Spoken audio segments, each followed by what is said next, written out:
Today, we doing 6 most disturbing. Messed up again. Y'all, we doing 6 most disturbing moments caught on live TV, bro. I'm so sorry, bro. I keep messing up my intro. I'm getting old. Hey, bro, y'all know what we here to do, bro. Y'all know I always react to some type of video surveillance, some type of dash cam, doorbell, live TV, live stream, anything, bro. Y'all know me, bro. We love these, bro. Cause it's weird, like it's fascinating, like it's literally something happening every second of the day, whether it's good or bad. So, hey, bro, y'all ready? Let's go. On the 30th of June, 2025, I've seen this before. Not this entire video, but I've seen this case like 3 different times. Just a day earlier. In the early hours of June 29th, I'm gonna let him explain. A group of teenagers had decided to go for a swim in the river. Unfortunately, they underestimated its depth, resulting in the disappearance of 13-year-old Raisa Fernandez. Seconds after entering the water, her friends watched her dip beneath the surface, and that was the last time anyone saw her alive. Divers looked for her underwater, while rescuers scoured the riverbank, hoping she might have washed ashore. So what do y'all think the reporter gonna do after hours of searching, Raisa was nowhere to be found. Lineal Do intended to use this broadcast as an opportunity to educate viewers on the dangers of river currents and general river safety, not knowing that he was about to solve the mystery of Raisa's disappearance on live TV. He took off his shoes and started slowly walking into the river while talking about the sudden increase in depth and how dangerous it can be for inexperienced swimmers. Quanto mais você desce, mais fundo fica. Ó, aqui, ó. Até que aqui é de boa, mas só que é uma descida. Aqui onde ela se afogou, gente, é uma descida. Pra você ver aqui, ó. O tanto que eu passei aqui, daqui dá mais ou menos uns 2,5 metros. Ó, e quanto mais você anda, ó a diferença aqui já onde eu estou agora, ó. Então, pessoal, e ainda tem a correnteza. Aqui já, olha, ó, um passinho para frente, a água já tá praticamente me cobrindo. Então, o risco aqui é muito grande, Y'all know he's gonna happen. Y'all know it's gonna happen, right? Ó a fundura aqui, ó. He stepped on her body. All that water in his mouth, bro, and oh man. And he's still standing there. What the hell? I'm now just tripping off there. Like, you're still standing in the water. Like, bro, if you don't run out of there, it could have been an alligator. It could have been, well, we know it's the girl's body, but like.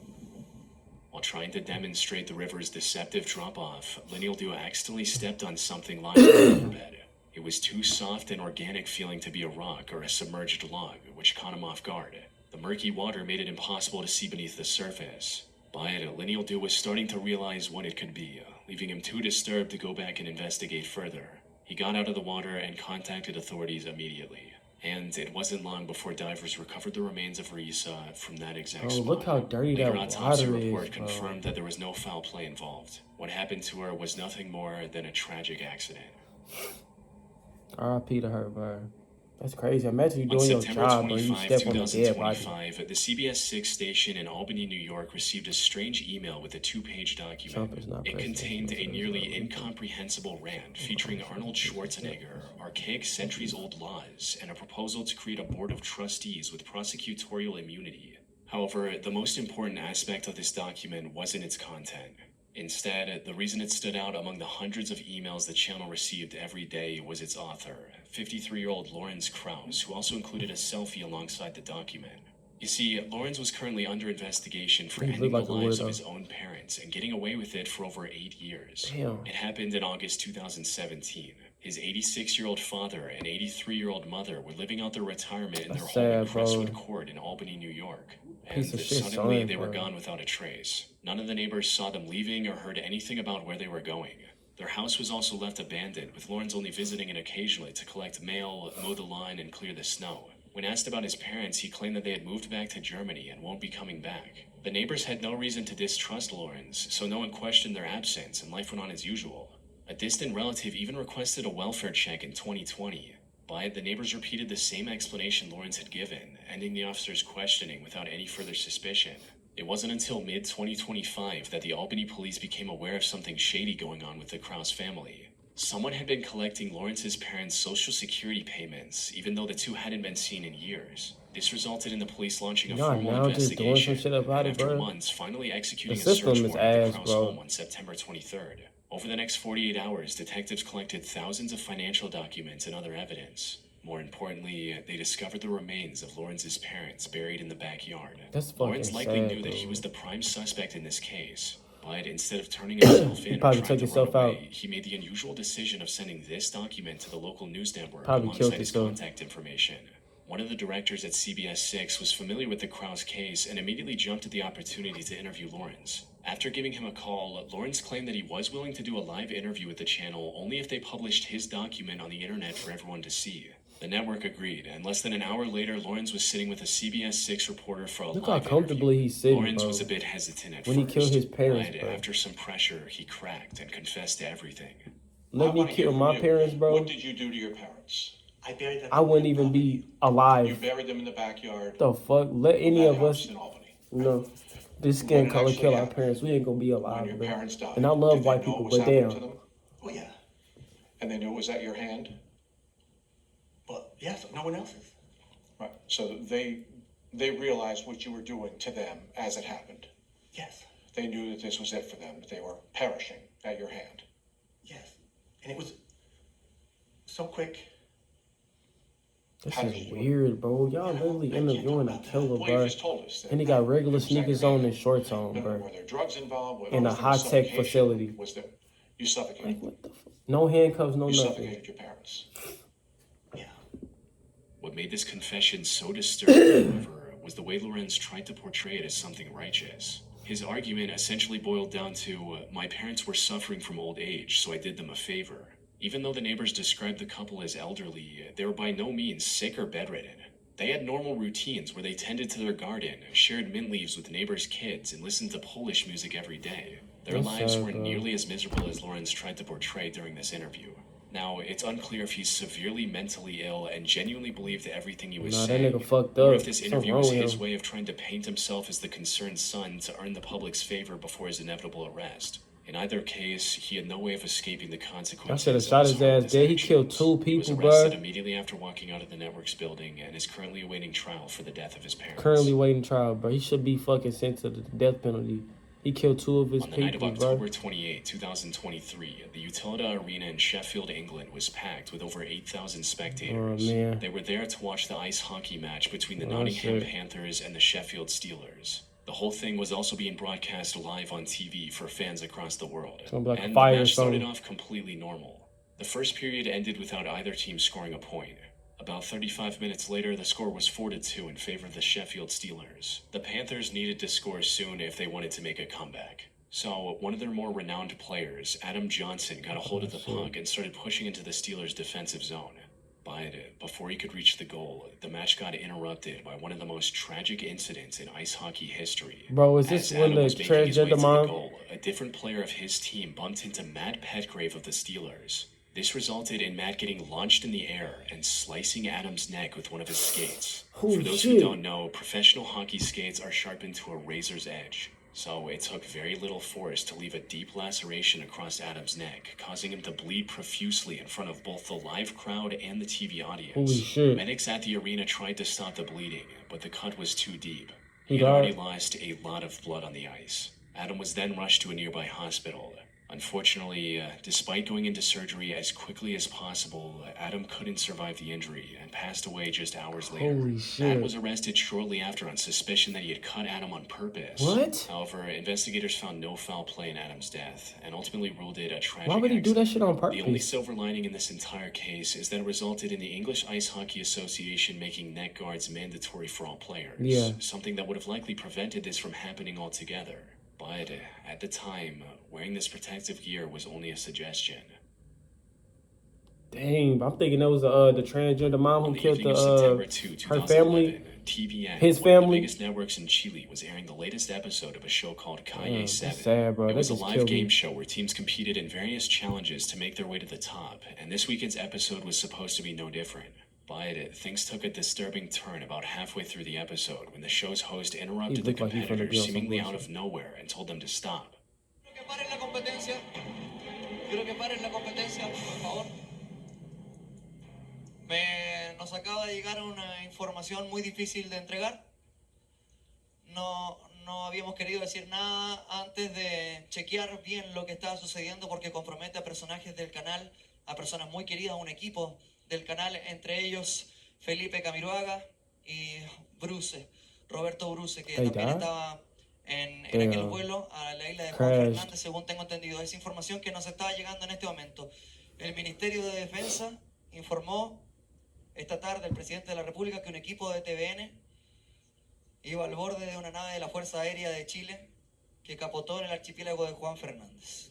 However, the reason for this interruption had nothing to do with the show itself. The host was talking about the C-212 Chilean Air Force plane that departed from the Arturo Merino Benitez International Airport earlier that day at around 2 p.m. It was headed for the Robinson Crusoe Airport, located hundreds of miles off the coast of Chile. Aboard was a full TV crew from the network, including the two renowned presenters, Felipe Camiroaga and Roberto Bruce. They were visiting Robinson Crusoe Island to report on the reconstruction after the 2010 earthquake. The flight started without a hitch. Unfortunately, as they were approaching the runway, the wind became extremely strong, making it impossible to land.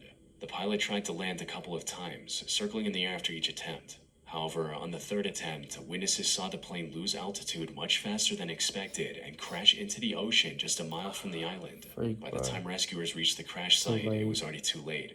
All 21 people aboard the C-212 plane had passed away. But while investigators initially believed that all of those deaths were due to the impact of the crash, the reality turned out to be far darker. As they were searching the wreckage, they found footage that one of the cameramen took of the interior shortly before the crash. The footage showed the passengers strapped into their seats, completely unaware of their fate. But the more haunting discovery happened when investigators found an SD card inside an empty water bottle floating near the crash site. What the fuck? This card contained hundreds of images. However, analysis of these images showed that 2 of them were taken after the crash, including one of the plane's windows covered in water. These images put the crash into a whole new perspective. They showed that several passengers, including the cameraman who took these photos and preserved the SD card in the bottle, likely survived the initial crash. Sadly, they were trapped inside a rapidly sinking plane with no way out, forced to watch their aircraft fill up with water until there was no air left to breathe.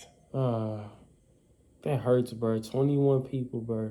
Niagara Falls is widely regarded as one of the world's most breathtaking natural wonders. However, while the surface is undeniably if you over here, bro, the depths beneath I don't feel bad for you if you fall in the water. Because why the fuck are you there? Lives to the currents. One such incident was captured live on TV on May 3rd, That's on you. 1985, when reporter Phil Kavitz was hosting a section about real estate in front of the falls. Suddenly, in the background, the camera captured a man caught in the current behind Phil. He basically tried to kill himself. Carried him to the edge of the falls before throwing him over the 170-foot drop. And while a lucky few have survived the fall from the Niagara Falls, he wasn't one of them. Nope. The treacherous terrain under the falls also made it difficult to retrieve his remains. Once recovered, investigators identified the man as 56-year-old Robert Arens and concluded that the act was deliberate. Yep, he tried to kill himself. Robert was only one of the 5,000 bodies that have been recovered from the foot of the falls in the last 175 years. Many of these 5,000 deaths were intentional, but there were a lot that weren't. He got saved. And unfortunately, surviving a fall from Niagara Falls is near impossible.